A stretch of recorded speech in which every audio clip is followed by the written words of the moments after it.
Boa noite, presidente Bruno. É um prazer estar aqui contigo, conversando neste momento em que a economia brasileira, certo, começa a dar sinais de que, de um lado, está retomando, em fevereiro tivemos bons indicadores, mas outros de que o cenário aí na frente, né, o horizonte não é tão bom assim. E eu quero aí completar já essa minha frase, quando a avaliação, lá atrás, a pandemia começou, um segmento que continuou trabalhando foi a construção civil. A construção civil continuou ao longo do tempo, neste período que vivemos, né, desenvolvendo muito, o número de obras aumentou significativamente. E eu queria saber se esse cenário nacional também vale para Joinville, Bruno. Boa noite, Sérgio. Tudo bem? Eu gostaria primeiro de agradecer aqui ao espaço que vem nos cedendo e agradecer. Depois eu queria começar a explicar que a construção civil, ela, por alguns motivos, ela vem num crescimento. O primeiro deles foi o juros, que abaixou significativamente para a compra da casa própria, que deu para sentir na parcela do mês. Não é aqueles juros que as pessoas falam e ninguém sente. Certo. Diminuiu drasticamente. Que impulsionou o setor da construção civil, animou a população a comprar o seu imóvel. E também a falta, a quantidade de imóveis que necessita ser produzida para o país. Temos um déficit habitacional imenso ainda. Então, há o que produzir. Então, tendo crédito, tendo gente para comprar, a gente teve essa melhoria que foi sentida Mas na Joinville entrou nesse trem também? Ou seja, aqui o negócio também está indo bem, da construção civil? Ano passado, apesar da pandemia, foi o ano de uma pesquisa histórica que o sindicato mantém há mais de 10 anos. Foi o ano que mais se vendeu e o que mais se lançou imóveis, em número de apartamentos e em número de VGV geral, que é o valor de vendas, né? Uhum. Então, nunca antes se vendeu tanto e nem se lançou tantos imóveis. Apesar que isso começou muito no segundo semestre do ano. Certo. No primeiro Agora, semestre estava todo mundo muito assustado, né? se o mercado disparou por conta dos juros e também porque as pessoas começaram a mudar até o próprio comportamento, né? Quem morava num apartamento pequenininho veio o home officer, acabou agora precisando de um espaço maior. Quem estava num apartamento maior acha que era bom morar numa casa, mudou. Enfim, tudo isso acabou influenciando positivamente.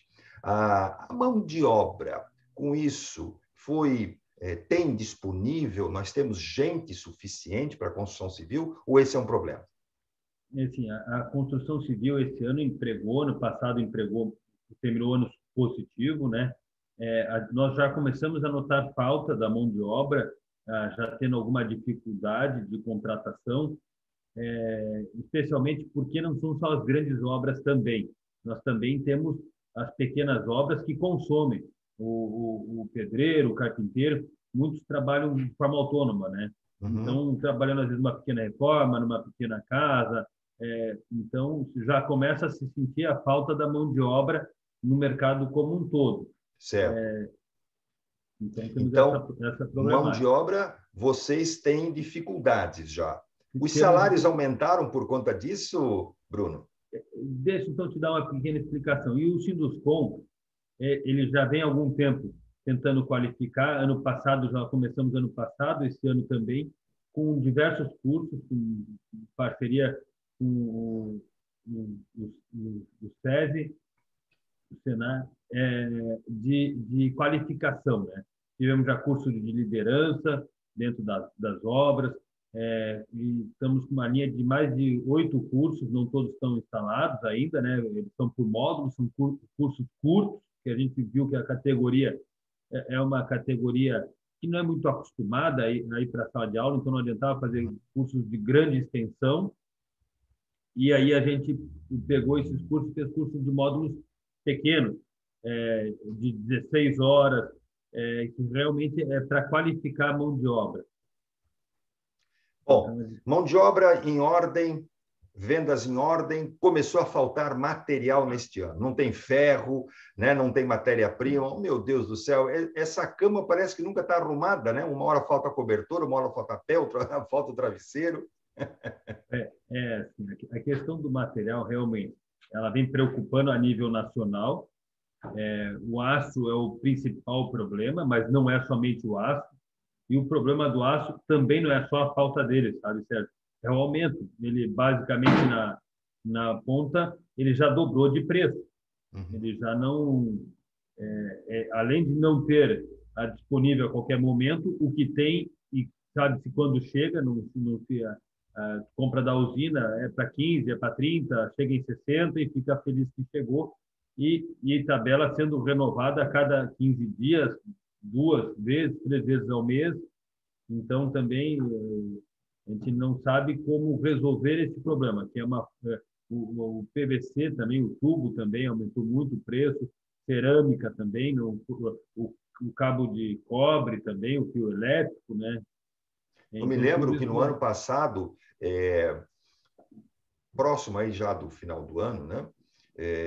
As empresas aqui de Joinville, a Manco, a Acros, ou a antiga Acros, né? A Manco, também ali a Tigre, anunciou, inclusive, paralisação das linhas de produção por conta da falta de matéria-prima para fabricar o tubo, a conexão. Então, esse problema já vem ali de trás, né? Não é algo de agora.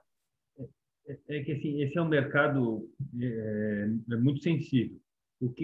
Qual que foi o problema inicial disso daí? Como se iniciou a pandemia e ficou todo mundo muito assustado, é, ainda quando tinha 1, 2, 3 casos em Santa Catarina, se desligou todas as empresas. Fizemos a quarentena mais severa que se tinha, foi feita naquele primeiro momento, e se desligou, e as grandes indústrias acharam que iam ter uma diminuição da demanda, Certo. e desligaram fornalhas, fornos e tudo mais.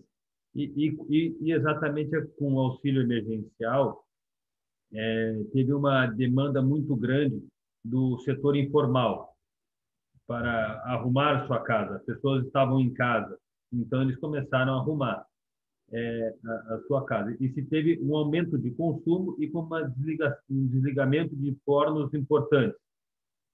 O de PVC, quando foi religado, deu algum problema no principal forno do país, né? Demorou muito a conseguir fazer ele funcionar, é muito complicado. Aqui, quem é de Joinville conhece um pouquinho isso por causa da Tupi. A Tupi chega no final do ano, todo mundo sai de férias, mas o forno principal continua ligado, porque Exatamente. não é só ligar e vamos chegar e liga de volta e está tudo funcionando.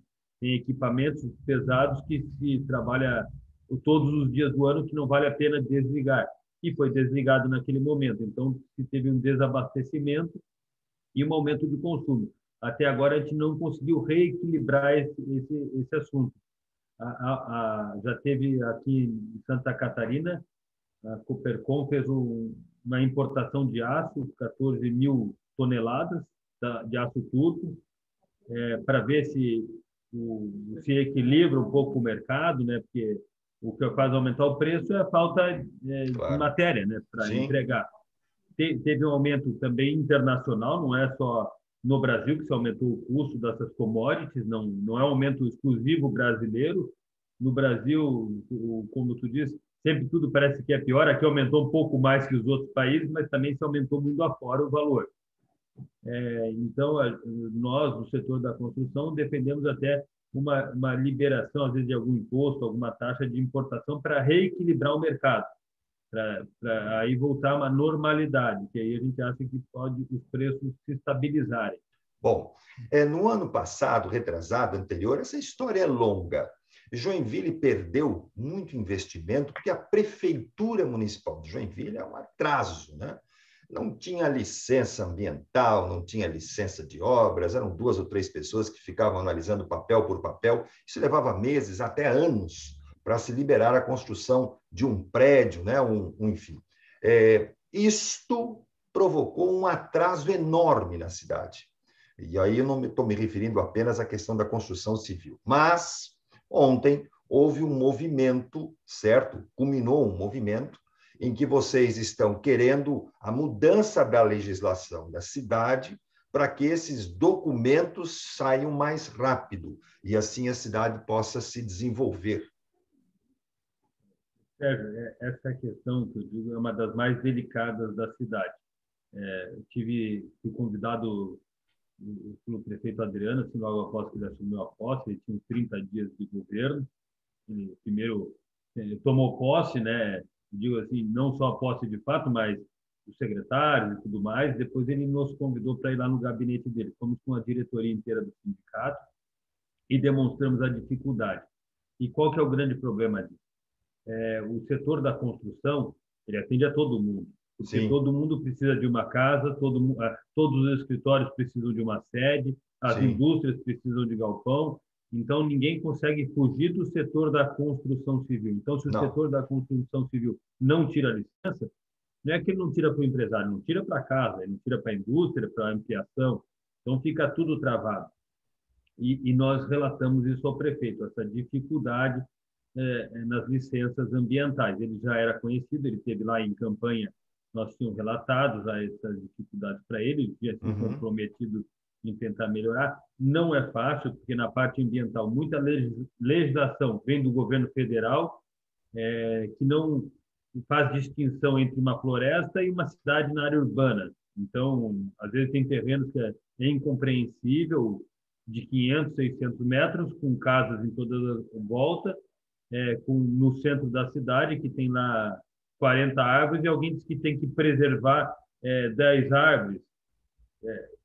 Bom, mas não faz sentido ambiental isso. Então, mas são leis federais que não vêm, que é muito difícil a modificação, não que a gente não lute através da CEPIC para alteração disso, né? Mas daí é o seguinte, né, Bruno? A legislação federal tosa um pouco. Vem o Estado, tosa mais um pouco, faz proibições. Vem o município, proíbe mais ainda, né? Então, é proibição de cima a baixo. Isso. E o que a gente fez? Um movimento. Convidamos a secretária do Meio Ambiente, a diretora do Meio Ambiente também, o presidente da Câmara de Vereadores, o vereador Maurício Feixa, o diretor de governo, o Fábio, para mostrar um documento produzido por várias pessoas, técnicos, da parte municipal. O que dá para mudar de um município? De decretos, normativas da secretaria, decretos do prefeito e leis também, que agora tem algumas leis que atrapalham um pouco. Então, a gente se apegou à área municipal e coisas que entendemos que sejam simples de resolver. Vou dar um exemplo. Árvores exóticas. No Brasil inteiro se pode cortar sem licença. São árvores que não são nativas da região. A única cidade, eu acho que de Santa Catarina, que exige licença para árvores exóticas, vou dar um exemplo, um pino, um pinheiro, que não tem valor nenhum, é Joinville. Joinville exige a licença. Tem que deixar lá. A parte de terraplanagem, enquanto alguns municípios têm a terraplanagem simplificada, Joinville exige, foi alterado no final do ano passado, e exige diversos documentos e que nas cidades vizinhas não são necessários, como Jaraguá, Blumenau e Araquari. Então, a gente não entende por que Joinville tem que exigir esses documentos. Na questão de procedimentos também, às vezes são somente procedimentos internos. Muitos documentos que nos pedem são emitidos pela própria prefeitura e sempre tem uma demora. A prefeitura vem se modernizando, os técnicos vêm tentando acompanhar essa modernização, só que precisa um pouco mais de velocidade. Todo mundo trabalha muito afinco, muito sério lá na SAMA, só que a gente precisa de agilidade no processo. Hoje em dia, em média, demora 2 anos, 1 ano e meio para sair um alvará de construção. É muito complicado isso daí para o setor da construção. Imagina uma indústria querendo se mudar para cá. Mas vocês imaginam, porque o prefeito já disse, né, na época ainda como candidato e hoje já no comando da prefeitura, que quer simplificar. né? Uma das duas metas que ele estabeleceu da prefeitura nesses primeiros 6 meses, uma delas é a desburocratização, ou seja, fazer com que essa papelada toda não seja mais tão exigida. Dentro da lei, é claro, mas usando bom senso, né? Então, o prefeito está de acordo. Ontem vocês estiveram apresentando esses documentos, estes argumentos para a Câmara de Vereadores. Você acredita que lá terá ambiente para que essas mudanças possam acontecer rapidamente? Que a Câmara é assim também, né? Leva tempo nas coisas, né? Olha, eu acho que a Câmara está com uma configuração muito nova dos membros, né? Com muita energia. Então, ela veio toda renovada, renovou acho que 80% da Câmara de Vereadores, né? Eles estão com muita vontade de trabalhar. Vem nos procurando e procurando a cidade inteira para tentar melhorar, modernizar. Então, óbvio que tem um rito, tu já foi do parlamento, tanto municipal quanto estadual, sabe que mesmo com a melhor boa vontade de todos, há um rito a se obedecer, né, nas alterações, né? Não se Depende, consegue. aí tem variáveis, viu? A gente vê coisas aí que do dia para a noite é aprovado, tem coisas que ficam anos e nunca são nem analisadas, né? Então depende, sabe? Por isso que eu lhe É, perguntei. ele Tu é um tais, rito que eu digo normal, em 2, 3 meses se cumpre ele, né? então você está otimista, 2, 3 meses. Isso, estamos otimistas, a Câmara ela vem com essa pegada, uma pegada assim mais moderna, de pessoas que estão com muita vontade de trabalhar, de demonstrar trabalho, né? Todos com autonomia, né? Uma configuração também diferente, que eu acho que o prefeito deu uma autonomia maior para a Câmara, ela tem essa autonomia, mas eu acho que ele de fato vem exercendo isso, né? Não vem trocando cargos por votos, então É o é que muito se até positivo. agora percebeu, né? Isso, então isso se parece positivo e os vereadores, como são todos novos, também parece que entenderam a importância disso, né? Então, a gente está otimista, porque o prefeito quer, a sociedade quer alterar, a Câmara quer, quer melhorar, os próprios funcionários da SAMA que a gente conversa, eles querem melhorar, eles querem tirar esse problema das costas deles, porque toda vez que fala em atravancamento na cidade, se fala que é na SAMA, então ninguém gosta de ser o problema da É. cidade. Então, a gente nota que é uma tendência de todos querendo melhorar. Então, a gente acredita realmente que vai melhorar. Temos sentido com pequenas alterações. Por exemplo, Por exemplo, hoje em dia, um empresário com o seu técnico pode falar com o coordenador e o técnico da SAMA. Na gestão anterior, era proibido, tu ficava só com trocas de e-mail. Então, quando tu está com um projeto muito complexo, isso é quase inviável. Em algum momento, pode até ser por videoconferência, tu tem que conversar com a pessoa, explicar, e a pessoa do outro lado explicar por qual motivo não, está, não entende de uma maneira, porque essa lei da parte ambiental e mesmo de aprovação de projetos, ela não é tão simples, tem pedaços que depende do entendimento que cada um lê e entende. sim, Então, ela não é uma matemática, não é uma engenharia pura, que não. 2 mais 2 é 4. Então, a pessoa tem que demonstrar o ponto de vista dela e o outro também, e chegar num senso que atenda tanto a legislação e atenda aos interesses da sociedade como um todo, porque a construção civil só faz prédio porque tem pessoas interessadas em comprar. A construção civil só faz casas porque as pessoas querem. Agora, Então, neste não. caso, nós estamos falando sobre construção civil, etc., né, de sindicato, dá a impressão que isso somente vai valer para as grandes empresas, né? Só para quem faz grandes prédios, mas aquele cidadão que quer montar o seu geminado, aquela pessoa que quer fazer a sua obra, a sua própria casa, também, e esse talvez seja o maior beneficiado. Exatamente. O nosso pedido tem um decreto que vai, não sei se virou lei já do presidente da República, que é abaixo de 1.750 metros, os alvarás de construção serem por autodeclaração. Precisa-se de um engenheiro, também para um alvará normal também precisa de um engenheiro. Qual que é a grande vantagem disso? Os pequenos projetos, o engenheiro que tira o alvará e faz por autodeclaração, faria de gabinete. dele próprio e seria o responsável por isso. E sobraria espaço na agenda dos técnicos também para analisar os grandes projetos que realmente demandam e necessitam de um olhar um pouco mais cuidadoso. Porque uma coisa é Certo. uma casa de 300 metros, outra obra é uma de 30 mil metros, que pode gerar um impacto social e ambiental muito grande. Então, tem que ter um olhar mais criterioso, mais cuidadoso, sabe, Sérgio? Então, essa autodeclaração significa a pessoa vai até 1.750 metros quadrados, né? Ela chega na prefeitura, prepara lá, apresenta os seus documentos e imediatamente ele recebe o alvará para iniciar a sua obra. Isso. Então, assim, hoje em dia a prefeitura exige até alvará de calçada. Então, a burocracia... E não existe, né? E não existe, está tudo escangalhado, está tudo quebrado, mas no papel é exigido. Então, as pessoas... tem uma regra a calçada, ela é clara, põe-se no site da prefeitura. Tu fez a tua calçada dentro da regra, está tudo bem. Tu fez fora da regra, o dia que chegar o fiscal pode te atuar. Isso. Mas tirar alvará para a calçada, tem que ter um técnico que sai da secretaria, vai lá, olha a calçada, analisa a calçada para depois dizer que tem uma calçada. O gasto de energia, enquanto essa pessoa poderia estar fazendo um trabalho mais proveitoso em prol da sociedade. Então, esse que para mim é o documento mais importante, que a pessoa recebe autorização rapidamente, não depende da avaliação da prefeitura, né? Ou seja, parte-se do princípio que o cidadão é do bem.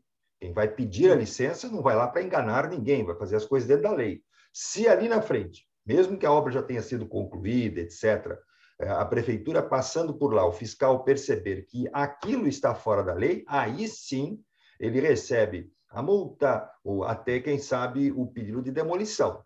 Então, em todos os países do mundo é assim que funciona, né? Aqui em Joinville que é diferente. Se multa a pessoa, autua o engenheiro responsável que fez aquilo dali, porque o engenheiro tem a sua responsabilidade quando ele assina uma RT, ele é o responsável pelaquela obra, mas não pode se ter essa demora. Claro. Em Joinville, há um número absurdo, eu nem posso te dizer porque não tem estatística, de casas que saem todos os dias sem nenhum alvará de construção. Por quê? Porque demora muito e é muito caro hoje em dia. Então, a comunidade mais simples não faz. Aí tu diz, só mais... Não, quase ninguém faz. Se tu for procurar hoje em dia, muitas das casas até em bairros nobres e de bairros simples também não tem alvará de construção. Então, elas ficam na parte da irregularidade, porque não se regulariza. Então, se tem que dar uma solução para isso. Tem que botar todo mundo na norma. E como fazer isso? Simplificando, sendo mais fácil da pessoa retirar o alvará. E desse Bruno, modo que está hoje, fica muito complicado. Nós estamos indo para o final da nossa conversa. O ano passado, excelente, recorde em vendas e em construção, mas nós ainda estamos em uma pandemia grave. Tem agora o inverno, eu não sou daquele que gosto de ser pitoniza só com más notícias, mas a realidade é essa, né? Nós não sabemos exatamente o que vai acontecer com a economia. Você, dentro da conversa com os outros parceiros construtores que vocês têm no sindicato, vocês estão vendo uma paralisação das atividades? Vocês estão se preparando para dias mais difíceis ou o ritmo continua em crescimento?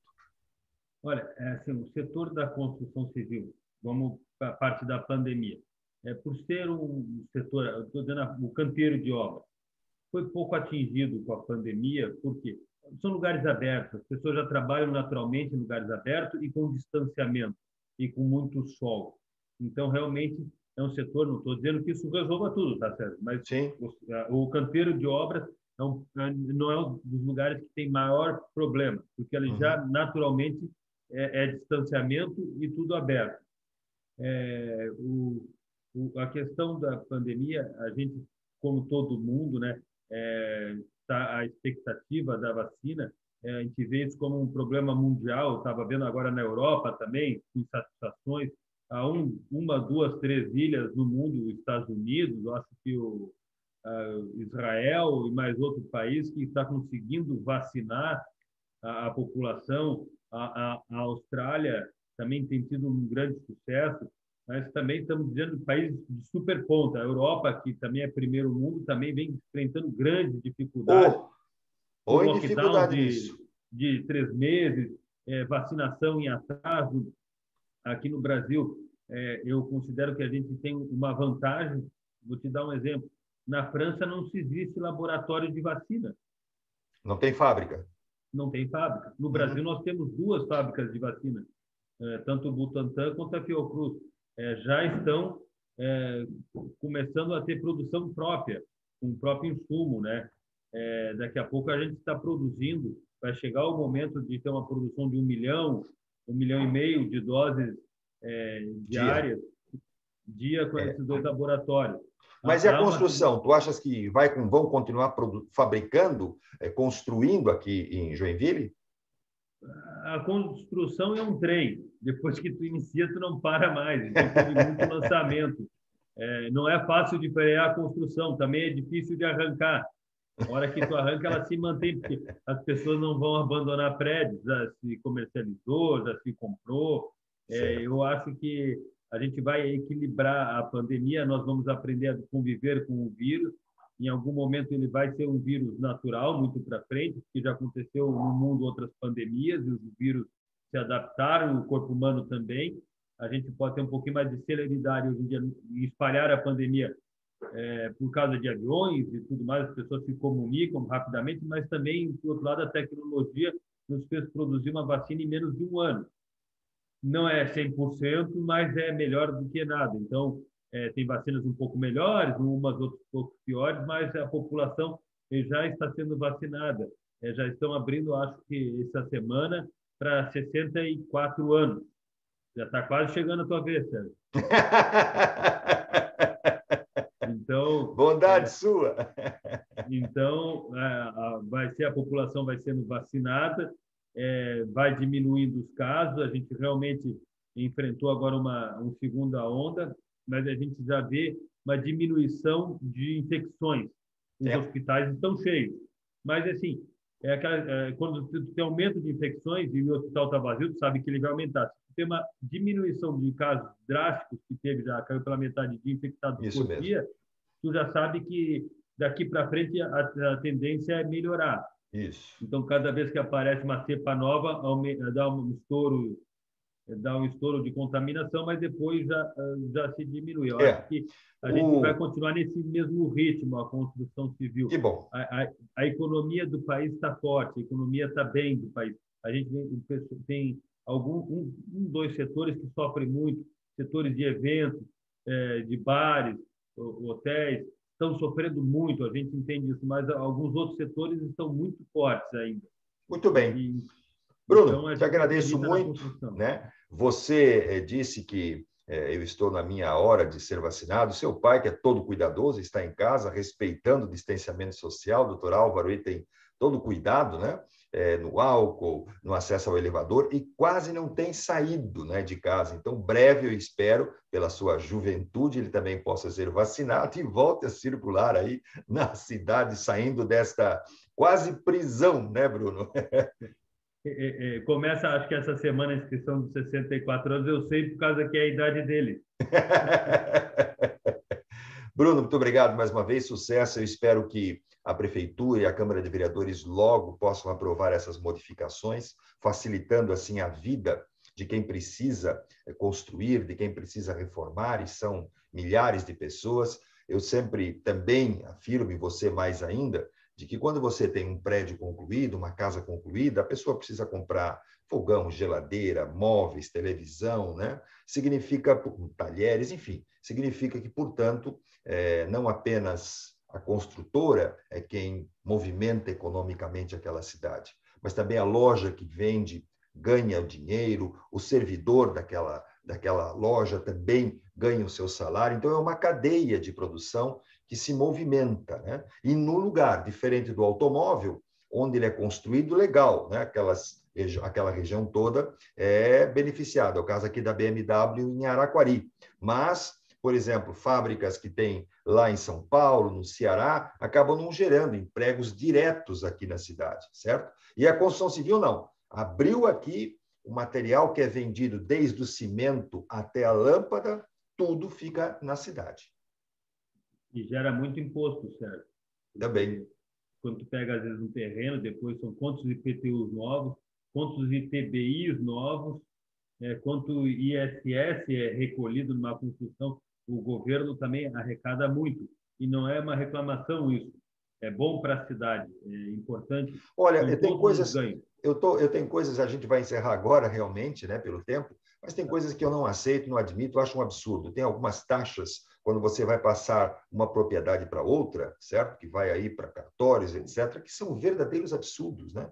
Tem também os valores que a prefeitura, na sua tabela, tem lá que não se compreende. Você declara o valor do seu negócio, mas a prefeitura tem uma tabela própria que ninguém sabe, ninguém viu, quem é que faz, enfim, né? Tudo isso são coisas que saem do bolso do cidadão, que vai para o poder público, vai para o cartório, e eu tenho minhas dúvidas se esse tipo de imposto volta realmente para urbanizar a cidade, para melhorar a cidade, ou se para enriquecer mais os cartorários. Tu já viu cartorário pobre, né, só para dar aqueles carimbinhos, para dar aquelas assinaturas? Eu nunca vi. Se alguém conhecer cartorário pobre, né, dando aquelas assinaturas, etc., pode me apresentar. Abraço, Bruno. Eu que agradeço. Obrigado. Até mais. Voltamos para o estúdio agora.